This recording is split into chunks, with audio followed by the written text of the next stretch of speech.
저는 지금부터 30몇 년 전에 저도 고등학교 1학년 때 그 이전까지 저도 그리스도인 가정에 자랐지만 저 개인적으로 하나님을 믿지 않았었는데요. 고등학교 2학년 어느 여름 때 학생반 설교를 듣고서 펑펑 울고 그때부터 지금까지 제가 다른 방향으로 삶을 살아오기 시작했습니다. 오늘 이 저녁에 여러분들 중에 단 한 분이라도 그때 나처럼 학생반 시절에 그런 경험을 하게 된다면 정말 감사할 것 같아요.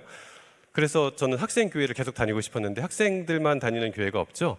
그래서 어쩔 수 없이 대학생 교회인 서중한 액트교회를 다니고 있습니다. 오늘은 복수는 너의 것이라는 제목으로 말씀을 좀 드리려고 하는데요.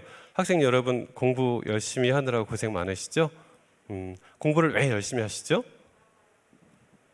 대학 가려고? 대학 가서 또 뭐 하려고 하는 거죠?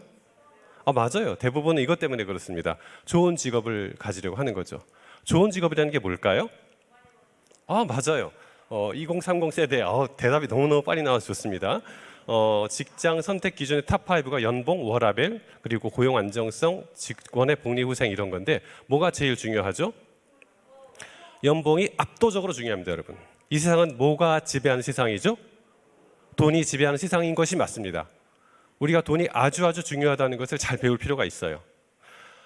저기 적혀 있는 것처럼 연봉이 1위고 워라밸이 2위, 고용 안정성이 3위인 것 같지만 사실은 연봉이 돈이 압도적으로 1위예요. 예를 들자면 저기서 고용 안정성이라는 뭐죠? 내가 1년 동안에 1억의 연봉을 준다. 그러면 내가 이 회사에서 계속 일하고 싶다라는 것이 고용 안정성이에요. 1억 원씩 주는 회사에서 나는 10년, 20년 동안 계속 일하고 싶어가 고용 안정성인데 1억 원이 아예 연봉 20억 원을 주면 고용 안정성 필요하지 않아요?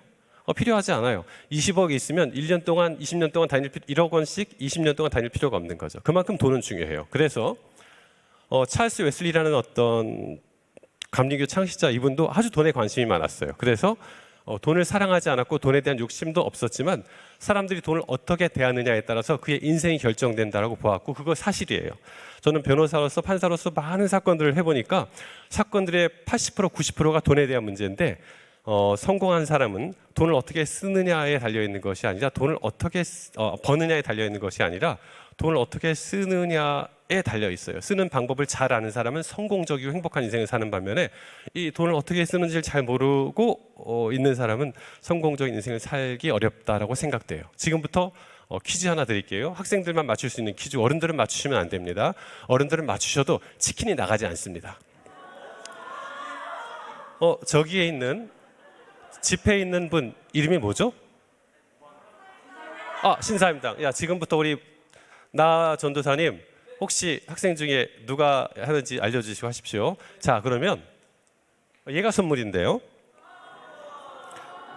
우리 나태규 전도사님께서 여러분들의 카카오톡 선물로 드릴 것입니다. 저 신사임당의 아들 이름이 뭐죠?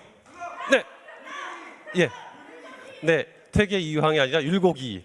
전사님, 저 학생 다시 한번 손 들었습니다. 네, 감사합니다. 그렇죠. 그래서 사람들은 돈을 벌려고요, 여러분.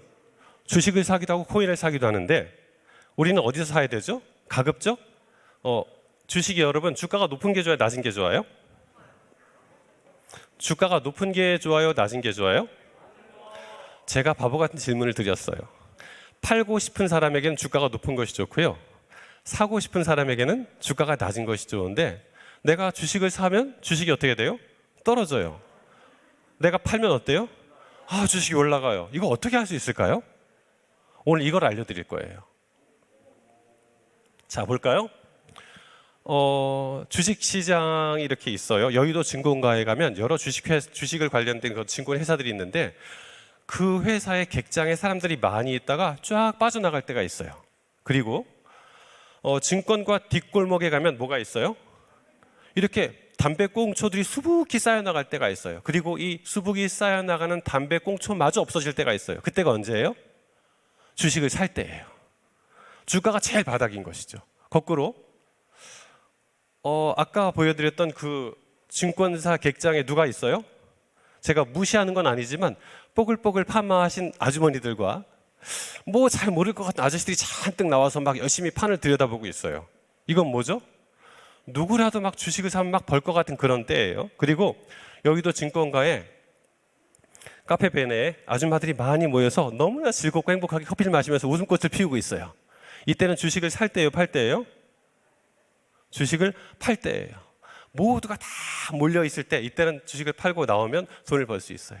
그래서 주식을 언제 사고 언제 파는지 알려드렸죠? 다시 볼까요? 자, 이게 바로 동상이견. 오늘의 주제가 이겁니다, 학생 여러분. 우리는 같은 것을 보더라도 다른 것을 보면 여러분들은 세상을 압도하면서 살 수가 있어요. 뭔가 볼까요? 아까 뭐라고 그랬죠? 이게 어디 있는 거? 예, 증권회사의 뒷골목에 담배꽁초가 많이 있어요. 그러면 청소를 하는 환경미화원 아줌마는 담배꽁초를 보고 무슨 생각을 하죠? 아, 나 저거 치워야겠다라고 생각을 해요. 그리고 담배를 오랫동안 이제 피우다가 끊은 사람, 담배를 피우고 싶을까요? 피우고 싶지 않을까요? 아주 피우고 싶어서 담배 꽁초만 보더라도 이 사람은 피우고 싶어요. 그래서 이 담배 꽁초를 봤을 때 금연한 사람은 피우고 싶다 생각을 해요. 또 어떤 사람이 담배를 많이 피워서 폐암에 걸렸어요. 이 사람은 아까 그 담배 꽁초를 보면 무슨 생각이 들죠? 저것 때문에. 그런데 오늘 여러분과 저 동상이견, 같은 것을 보더라도 다른게 볼 수 있는 우리는 그 담배꽁초를 보면 어떻게 해야 됩니까? 주식을 살 때가 됐네. 이렇게 생각하시면 돼요. 자, 이 다르게 보는 힘, 이것이 오늘의 주제입니다. 여러분이 정말 다르게 보는 힘이 있고 또 보이지 않는 것을 보는 힘, different angle, 다른 앵글을 가지고 계시다면 세상을 압도하고 세상에 지배당하지 않으면서 사실 수가 있어요. 제가 의정부지방법원에 근무할 때 판사들이 구속영장이라는 걸 작성해요. 이게 있어야만 사람이 감옥에 들어가는데 여러분 나이 또래 고등학생 아이 3명이 절도를 저질렀어요. 그리고 이 세 아이가 이런 것을 여러 건을 했기 때문에 3명이 다 영장이 청구되어야 되는데 그중에 가장 일을 많이 한 아이 이름은 빠져 있고 그 밑에 있는 아이들 둘만 영장에 이름이 적혀 있는 거예요. 이상하죠, 여러분? 왜 이 제일 나쁜 놈이 없을까? 라고 제가 자세히 봤어요. 이게 바로 구속영장이라는 거예요. 여기에 저나 여러분의 이름이 적히게 되면 우리는 어디 가게 돼요? 감옥에 가게 돼요. 밑에 판사 누구누구 적혀 있죠? 이 사건은 이랬어요. 이 세 아이가 늦은 밤에 어느 아파트를 계속 바라보고 창문이 열려 있지만 불이 들어오지 않는 집을 계속 바라보다가 8시 반, 9시 반쯤 되었을 때에 이 집으로 들어갔어요. 3명의 아이가 들어가서 이 빈집에서 맛있는 거 꺼내 먹고 놀고 훔치고 하다가 잘 쉬고 있는데 이 빈집에 12시쯤 띡띡띡띡 소리가 들렸어요. 무슨 소리죠? 집주인이 들어온 소리예요. 그래서 이 고등학생 아이 세 아이가 잽싸게 베란다로 피했어요. 그래서 가만히 숨고 이 아저씨가 들어가서 잠을 자면 우리가 나와 도망가야지 생각하고는 잘 숨어 있었어요. 그런데 이 술을 잔뜩 먹고 들어온 이 아저씨가 뭐를 해야 잠을 자죠? 이 술 드신 분들은 잠자기 전에 이거 한 대를 피셔야 돼. 그러니까 이분이 그냥 잠자면 제일 좋았을 텐데 집에 들어와 있다가 담배를 한 대 피우기 위해서 이 아이들이 숨어있는 베란다로 나와버린 거예요. 그러니까 이 세 아이 중에 제일 그동안 전과가 많았던 이 아이가 두 아이한테 얘기하는 것입니다. 난 이번에 걸리면 죽어. 그리고는 어디로 나와요 다시? 다시 베란다로 해서 저 가스 배관을 타고 탈출하기 시작한 거예요. 근데 이 아저씨도 담배 피우러 나왔다가 갑자기 애들 둘이 있으니까 너희들 누구야? 놀래다 보니까 그 도망치던 아이가 놀라서 저기서 떨어져 죽었어요. 그래서 살아남은 아이 2아이, 떨어진 아이 1아이, 똑같은 상황에 맞닥뜨렸을 때 이 2아이는 잡혀도 어쩔 수 없지 뭐 라고 버티고 있었어요. 그 길을 바라봤는데 또 다른 아이는 어때요? 나 도망가야겠다라고 했다가 전혀 다른 결과를 얻게 되었던 거죠. 정말 동상 이견, 이것을 저와 여러분이 하면 좋겠는데 사람은 여러분 사람의 행복은 이렇게 달려 있어요. 사람이 하나님과의 관계, 또 다른 사람과의 관계, 물질과의 관계, 나 자신과의 관계. 그래서 오늘은 여러분과 제가 나눌 주제가 딱 2가지예요. 물질과의 관계, 사람과의 관계에서 우리가 어떻게 다르게 볼 것인가. 내일은 하나님과의 관계, 나 자신과의 관계 속에서 다른 사람들이 바라보는 것과 다르게 나는 어떻게 바라볼 것인가, 이거에 대한 이야기를 할 거예요. 잘 이해하셨죠? 학습 목표를 잘 아셔야 정확히 기억하실 수 있어요. 오늘 여러분 설교 잘 듣고 나가서 아무 기억을 하지 못하면 아무 소용없어요. 그렇죠? 우리 삶에 이 시간이 의미가 있으려면 여러분이 잘 기억해야 되는데, 오늘은 뭐다? 물질, 인간관계, 이 두 가지입니다. 물질, 돈에 대한 것과 인간관계에 대한 것인데요. SK는 아니지만 제가 2013년경에 아주 부자인 사람을 도와주게 되었어요. 이 사람은 자기 아버지에게서 1,200억 원 정도 되는 재산을 물려받았어요. 그랬는데 어떤 아파트 무슨 시행 사업을 하다가 돈을 600억 원을 날려서 돈이 얼마가 되었냐면 600억 원이 되었어요. 그리고 다시 그 사이에 어떤 또 사기를 당해가지고 200억 원을 날리고 400억 원이 있는 상태에서 저를 찾아왔어요. 이 사람은 재산이 얼마 있어요? 400억 원 밖에 없는 사람이에요. 자기 생각에는 아버지가 물려준 그 큰 돈을 다 잃어버리고 400억 원 밖에 없기 때문에 저를 만나서 도움을 받아서 그 사기당한 금액을 빨리 회복해가지고 600억 원을 만들고 거기서 딱 배만큼 만들면 자기 인생은 정상적인 인생, 이 1,200억 원으로 다시 되돌아가지 않는 한 자기 인생은 실패한 인생이라는 마음으로 계속 살아가고 있었어요. 그래서 저는 저 사람이 부자였기 때문에 400억 원을 가진 사람이기 때문에 제가 저희를 6, 7개월 이상 도와줬는데 그 기간 동안 같이 미팅하고 만나면서 맛있는 거 먹을 수 있을 줄 알았어요. 근데 거의 내내 저희 사무실 앞에 있는 차돌된장 8,000원짜리 그걸 6개월 동안 먹었어요. 근데 이 사람이 그렇게 살아요. 왜냐하면 돈이 400억 원 밖에 없기 때문에. 여러분과 저와 다른 눈을 가진 사람이죠. 저희는 400억 원 있으면 어때요? 그냥 은행에 넣고 이자만 가지고도 아주 즐겁게 살 수 있을 것 같은데 저분은 좀 다르게 봤어요. 긍정적으로 본 것이 아니라 아주 부정적으로 보고 있었는데 저 사람의 누군가를 제가 탓하는 것은 아니지만 사고 형태나 모든 것을 보니까 이 사람은 1,200억 원은커녕 600억 원으로 회복하기 참 어려울 만큼 부정적인 사고와 전혀 이렇게 그런 희말이 없는 그런 마음들, 그런 시각을 가지고 있었어요. 우리와 전혀 다른 시각인 것이죠. 이 사람은 뭐가 없어요? 이 사람에겐 다르게 보는 힘이 없고요. 디퍼런트 앵글이 없었어요. 그렇습니다. 그러면 변호사님은 어떻게 물질에 대해서 세상 사람들과 다른 눈을 가지고 계세요? 라고 물어본다면 전 이 얘기를 할 수 있어요. 저는 대학생 때 이런 고민을 많이 했어요. 나를 꼬집어 봤어요. 아프잖아요. 그죠? 내가 여기 있구나. 이거는 분명한 사실이다. 그럼 난 어디서 왔을까?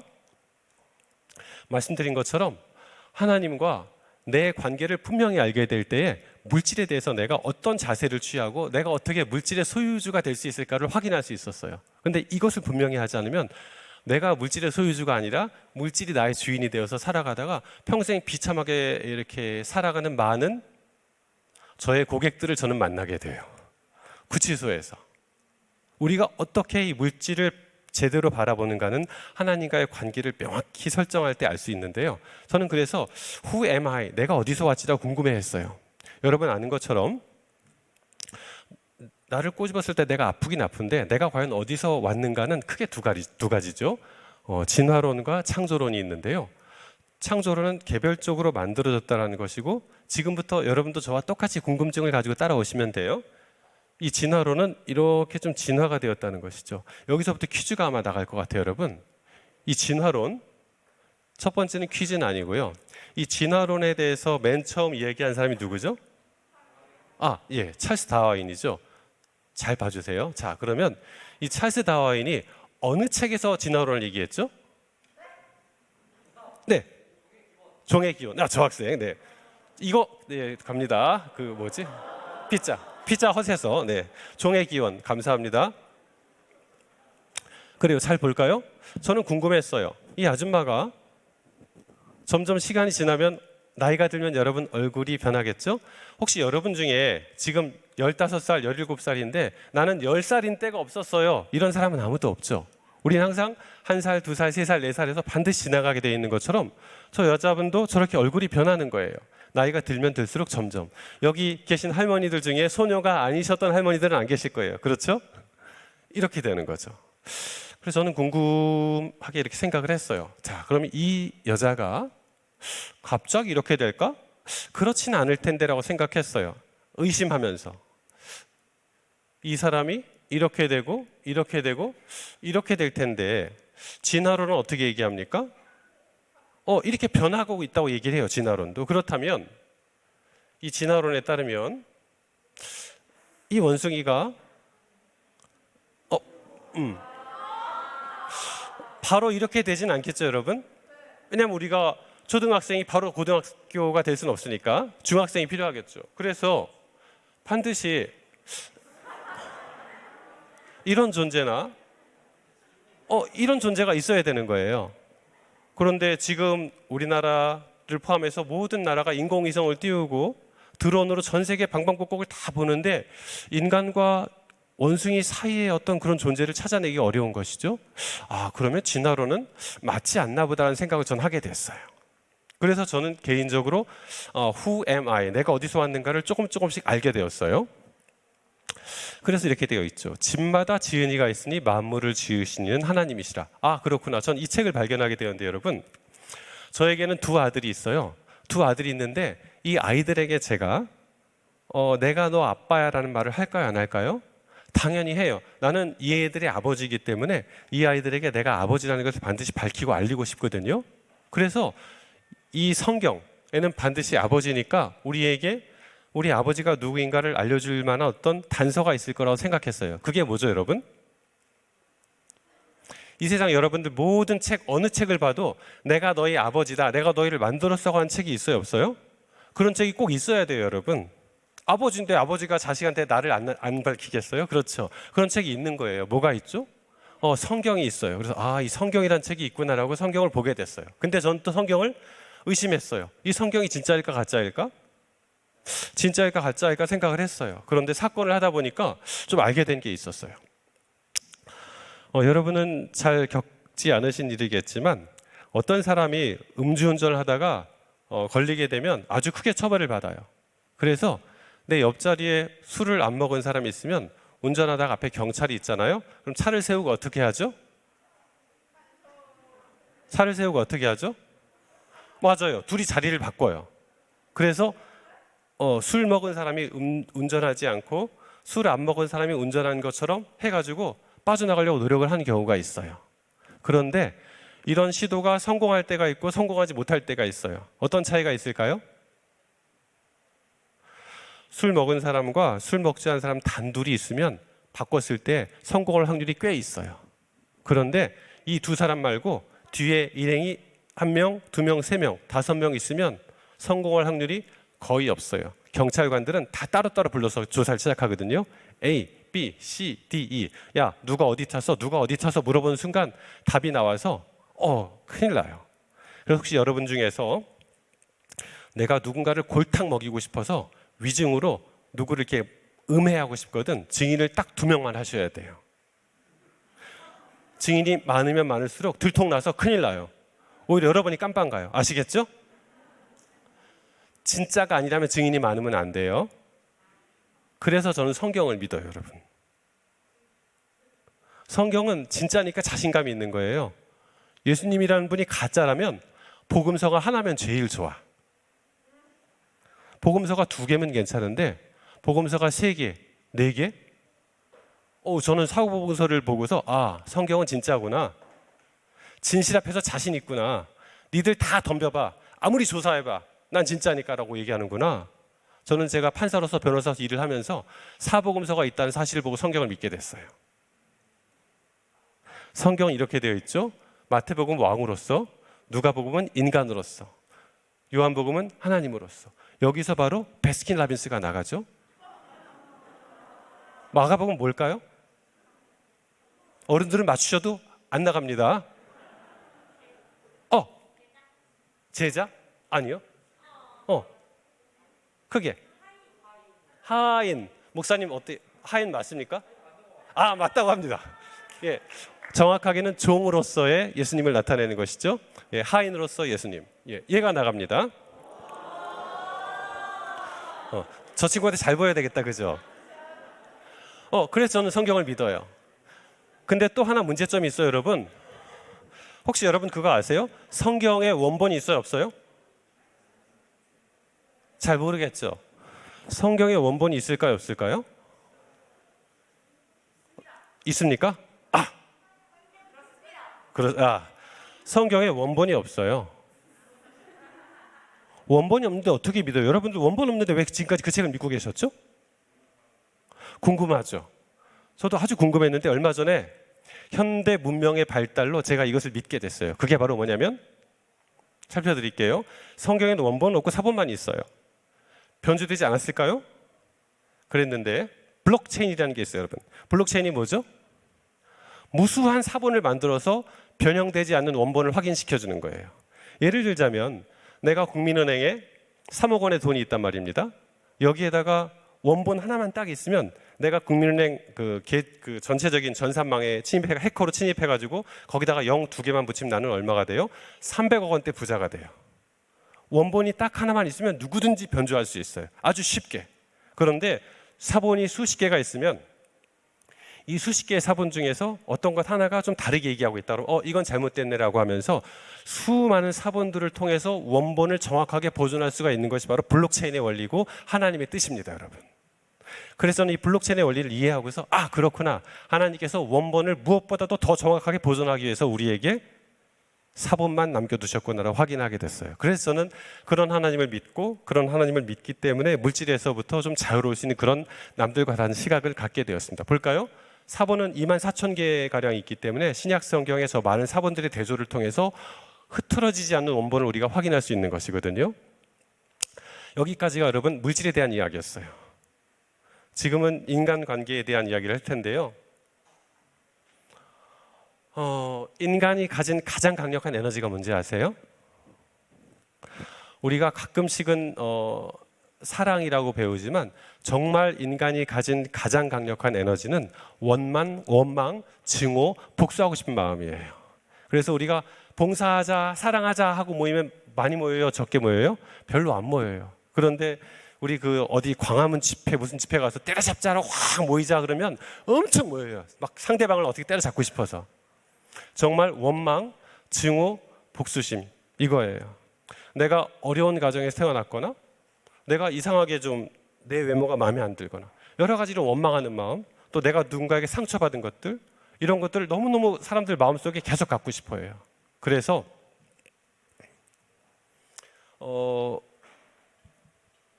저도 한 5만 건에서 10만 건 정도 사건을 계속 처리한 것 같아요. 그 사건이 다 인간관계이고 사람의 삶이 거기에 녹아져 있는데 그 모든 사건 속에서 저는 어떤 사람이 아주 충분히 편안하게 복수할 수 있음에도 불구하고 복수하지 않는 사람은 보지 못했어요. 사람들은 대부분 복수하지 않는 것이 아니라 복수하지 못하기 때문에 참고 있는 것이고요. 또 하나는 복수할 수 있을 때 복수하지 않는 것은 뭐냐면 복수함으로써 나한테 어떤 손해가 있을 것 같든지 조금 불편한 것이 생길 것 같으면 복수하지 않지, 복수를 충분히 할 수 있는데도 복수하지 않는 사람은 거의 없어요. 그래서 이 영화 아시죠?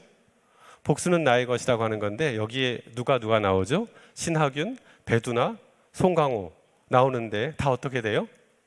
다 죽어요.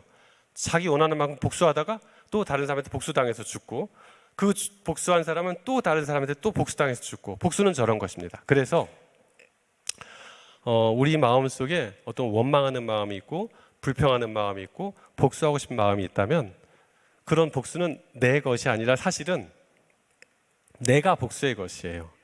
이것을 해결하지 않는 한 평생을, 여러분들이 지금은 학생이지만 대학생이 되고 어른이 되고 할 때까지 지금 내 감정을 다스리고 내 복수심을 다스리고 내 원망과 불평을 다스리는 법을 지금 배우지 않으면 여러분이 어른이 되어서도 계속 그런 감정과 원망, 불만, 불안, 증오, 복수심 속에서 살아갈 수도 있게 되는 것이죠. 그래서 이 복수라는 것은 이런 뜻이라고 해요. 원수를 갚음. 원수는 뭘까요? 원한이 맺힐 정도로 자기에게 해를 끼친 사람이나 집단을 말하죠. 지금 잠깐 나오는 장면은 제가 아주 빨리 보고 넘어갈 거예요. 왜냐하면 저건 실제 사건의 영상에서 제가 딱 하나 캡처해 온 것인데요. 사람이 사망하게 된 사건이기 때문에 정신건강에 좋지 않을 수도 있어서 정말 2초만 딱 보여드리고 넘어갈 텐데요. 4년 정도 전에 구로구 금천구에 있는 한 식당에서 있었던 일인데 새벽 5시경에 이렇게 많은 젊은이들이 술을 먹고 놀고 있었어요. 그랬는데 그 중에 상대방의 아주 키 큰 남자애, 잘생긴 남자애가 이 키 작은 애를 여자친구들이 있는 데서 놀리고 좀 이렇게 무시를 했어요. 그랬더니 이 키 작은 애가 너 나와라고 해서 여러 명이 이렇게 다시 이제 시비가 있었는데 이 아이가 하필이면 태권도를 배운 아이였어요. 그래가지고 이렇게 순간적으로 이 키 큰 아이의 얼굴을 발로 차게 됩니다. 딱 한 번 찼는데 이 아이가 딱 맞고는 쓰러지는데 여러분 아시죠? 소설 속에 나오는 것처럼 고목나무 쓰러지듯이 딱 한 대 맞고는 이제 저도 왜 그런지 모르겠어요. 의사 선생님들은 아시겠죠? 이게 돌아가면은 이제 여기 어떤 신경이 문제가 되는지 모르겠는데 발로 얼굴을 한 번 맞고는 그대로 쓰러져서 너무너무 시원하게 복수를 했어요. 자기 마음속에는 친구들 앞에서 당한 어떤 모멸감, 원한, 증오심을 한 방에 시원하게 탁 날렸는데 네, 이렇게 된 거죠. 날려차기? 네. 친구들 앞에서 당한 수모를 아주 확실히 보복했어요. 내가 원하는 만큼 마음대로 했어요. 그런데 22살짜리 아이가 저 나이에 6년 동안 감옥에 갇히게 된 일을 되게 된 것입니다. 물론 법원에서도 살인의 의사가 있었다고는 보지 않아서 폭행치사라고 해가지고 저렇게 형을 받게 된 것이거든요. 그 짧은 순간 얼마나 시원하고 기분 좋았을까요? 그러나 저런 결과를 안게 되죠. 내가 인간관계 속에서 이런 마음들을 내가 컨트롤하고 내가 제어하고 내가 압도하지 않는다면 그런 결과를 맞을 수도 있어요. 그래서 여기에 이제 들어가 있게 된 것입니다. 근데 여러분 방금 말씀드린 것처럼 내가 누구한테 당한 마음, 억울한 마음, 분한 마음 어떻게 그냥 풀 수 있어요? 이걸 풀 수 있는 방법을 알려드리려고 하는 건데요. 우리는 사실 누군가에게서 피해를 당한 사람이기 때문에 복수의 주체이기도 하지만 우리 각자도 다 어때요? 다들 잘못을 조금씩이나마 하고 살아온 사람들이기 때문에 우리의 잘못에 대한 대가를 치르라고 한다면 반드시 여기 들어갈 수밖에 없는 겁니다. 이게 우리 모두의 운명인 것이죠. 그래서 모든 사람은 다 이렇게 되어 있어요. 자기가 저지른 실수, 잘못에 대해서 이렇게 끌려다니는 것이 우리 모두의 운명인 것입니다. 그래서 거기에 대해서 누군가가 대가를 이렇게 치러줘야만 우리가 그 굴레에서 벗어날 수가 있는 건데요. 잠깐 볼까요?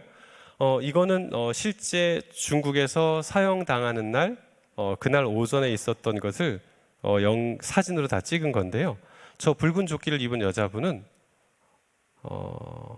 자기 남편과 또 자기 남편과 이제 다른 관계를 맺은 여자 이 두 명을 독살했어요. 중국은 이렇게 그런 관계에서 사람을 독살했을 때 바로 사형에 처하게 되어 있는데 다른 죄수들은 이렇게 주황색 옷을 입는데 저분은 빨간색 조끼를 입고 생활하다가 이날은 이제 하얀색 옷으로 갈아입습니다. 왜냐하면 사형 집행하는 날이니까. 그래서 평소 입던 붉은 조끼를 벗고 사형복으로 갈아입어요. 그리고 이 사람이 이제 다 반성하는 의미로 사진 촬영도 허락했습니다. 그리고 마지막 날 국수와 계란을 먹고 또 교도관들과 마지막 인사를 나누고 총사령을 선고받았기 때문에 줄로 묶여서 이동을 하죠. 마지막 사형수의 뒷모습인데요. 안타깝지만 죄를 지었으면 죄값은 받아야 하는 법이죠. 이게 바로 아버지 하나님의 마음인데요. 여러분 아까 지금까지 모든 슬라이드 중에서 딱 하나 슬라이드 보셨죠? 뭐가 있었습니까? 집마다 지은이가 있으니 만물을 지으시니는 하나님이시라. 또 어떤 게 있어요?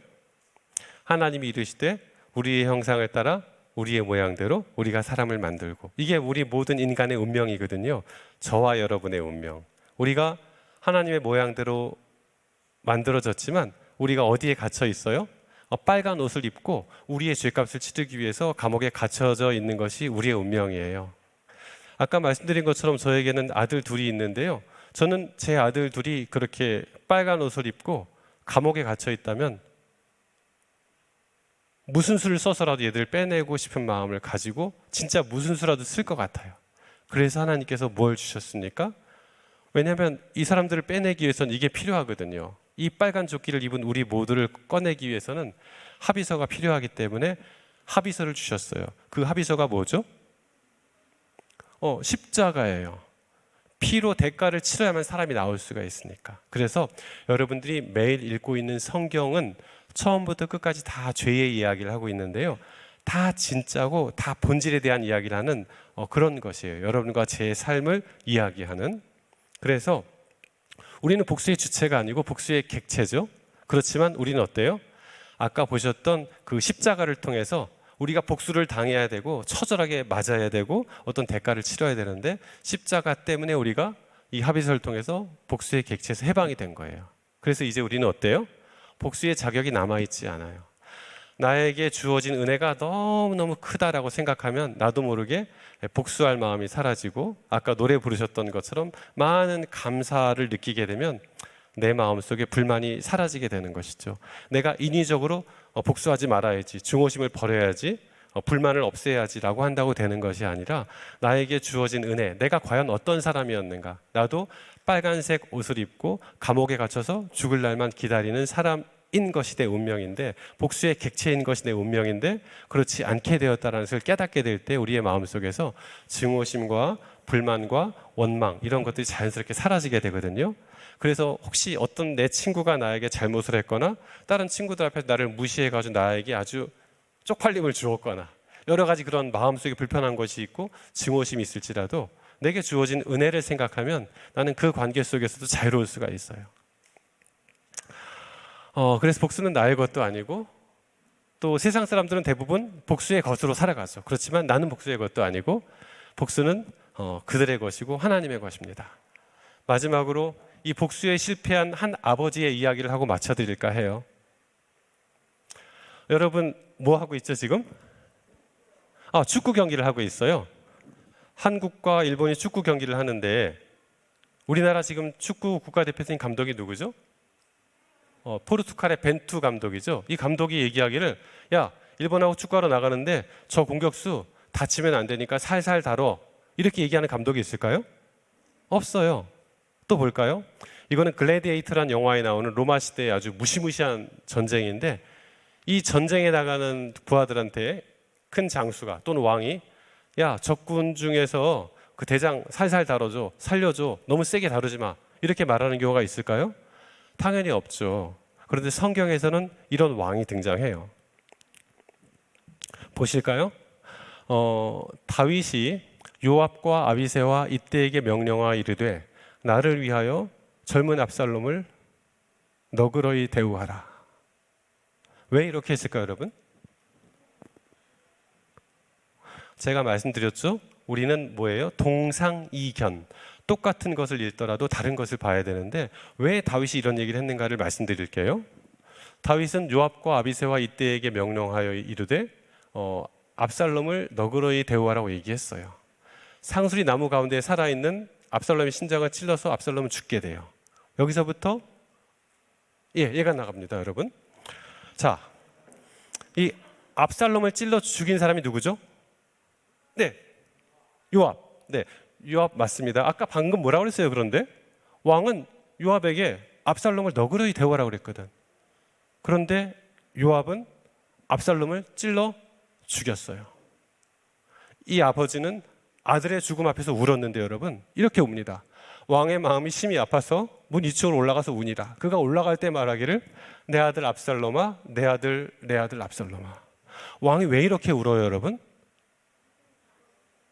그런데요, 압살롬 이전에 큰아들 암논이 죽었을 때는 다윗이 이렇게 울지 않았어요. 압살롬만 예뻐했을까요?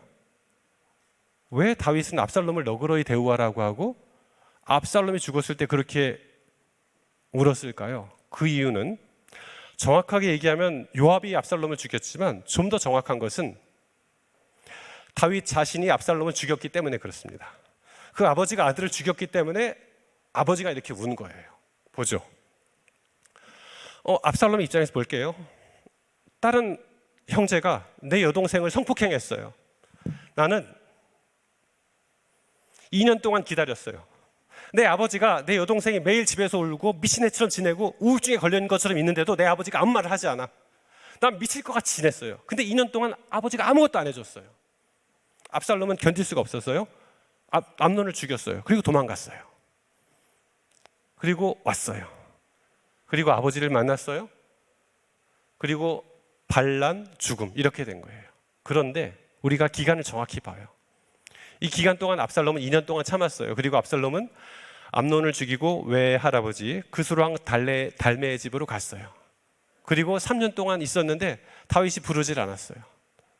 다윗이 아들 용서하지 않는 거예요. 이 증오감, 보복감, 이것으로 아들을 부르지 않는 거예요. 요압이 겨우겨우 도와서 3년 만에 압살롬이 왔어요. 근데 그래도 왔는데 압살롬이 예루살렘으로 왔는데 다윗이 이 아들의 얼굴을 보지 않아요. 난 그 자식 꼴도 보기 싫다. 왜 오게 한 거죠? 왕이 이르되 그를 그의 집으로 물러가게 하여 내 얼굴을 볼 수 없게 하라. He must go to his own house. He must not see my face. 그는 절대 내 얼굴을 볼 수 없어. 압살롬이 자기 집으로 돌아가고 아버지의 얼굴을 보지 못하니라. 증오하고 용서하지 못하고 있었어요. 다윗은 계속. 보시죠. 압살롬이 2년 동안 예루살렘에 있을 때, 여러분 성지순례 가시면 아시겠지만 예루살렘은 조그만 곳이에요. 거기서 2년 동안 아버지와 아들이 얼굴을 보지 않고 있었어요. 압살롬이 복귀한 다음에 2년 동안 얼굴을 보지 못했어요. 그리고 무려 7년 만에 아버지 얼굴을 잠깐 보지만 그걸로 끝이에요. 그리고 4년이 지났어요. 그리고 압살롬의 반란이 일어났는데 이때 다윗은 알았어요. 압살롬이 왜 반란을 일으켰는지. 누구 때문입니까? 나 때문인 것을 다윗은 비로소 알았어요. 그리고 다윗은 압살롬 때문에 쫓겨가면서 이제는 내가 이 아들한테 용서를 구하고 싶다. 이 아이와 화해하고 싶다. 그런 마음으로 다윗은 이 말을 했어요. 왕이 요압에게 이르되 나를 위해서 나는 내 아들과 화해하고 싶고 내 아들을 증오하는 내 마음을 버리고 용서받고 싶어. 나도 걔를 용서하고 싶어. 그러니까 내 아들 압살롬을 제발 너그럽게 대해줘.